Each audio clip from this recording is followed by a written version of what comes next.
So there seems to be a lot of confusion in the fitness industry of whether or not you should or need to foam roll before a workout. What's up, everybody? My name's Dr. Michael Mash, and today we're going to talk about if you need to foam roll before you work out.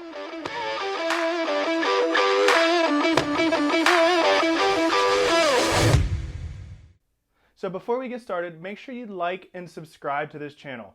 That'll make sure that when we put another video that you'll get notified, and it helps us get in front of more people.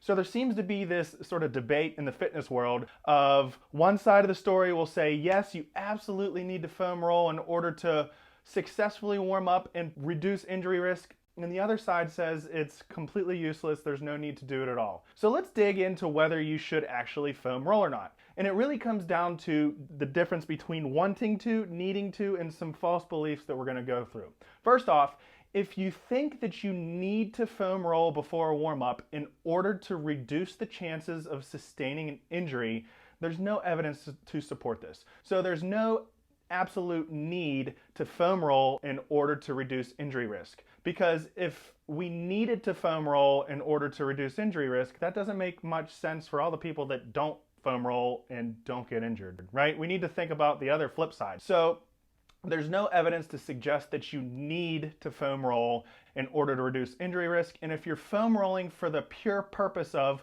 well, I better do this so I don't hurt myself, that is sort of a false belief that in and of itself can make you a little bit scared that, oh my gosh, what if I forgot my foam roller one day at the gym? Now I can't work out because I don't want to get hurt. So if you're foam rolling specifically because you're trying to prevent or reduce injuries, then there's no need to foam roll. If on the other hand, you're foam rolling because it simply feels good, it's part of a ritual, it allows you to warm up and it makes your body feel good, who am I to stop you? So it really comes down to you don't need to foam roll, but if you enjoy doing it, it's part of your warm-up ritual, then by all means continue. But if your foam rolling takes a half hour before you even step under the barbell, now we're talking about, am I using my time most efficiently? So my recommendation is, if you like foam rolling and it feels good, I would recommend keeping it to 10 minutes or less. A couple passes on some major body groups, like your quads, your lateral quads, your hamstrings, just because it feels good, go for it. But you don't need to do it in order to prevent injuries. Now, let's talk about foam rolling in order to treat pain or tightness. This is another circumstance where I do not recommend foam rolling. If you feel tight or if you are in pain, foam rolling is probably not the answer. Why? Because let's talk a little bit about what I call the foam roller trap. So the foam roller trap goes like this. Let's say you have a tight lateral quad IT band, and at first, a couple passes on the foam roller works really well to help instantly reduce pain and tightness.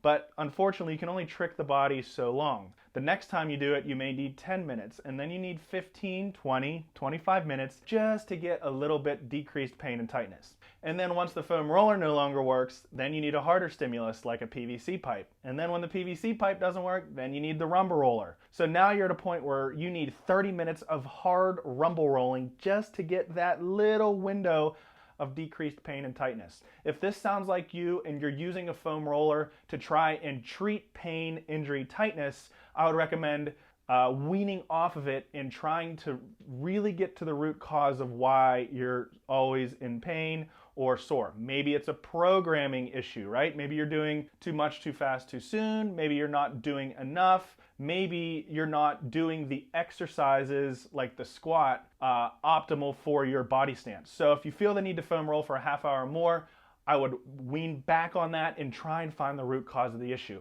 So in summary, if you do foam rolling for just 10 to 15 minutes and it feels good, it's part of a ritual, keep going. But it's not necessary in order to prevent injuries. It's not necessary in order to warm up.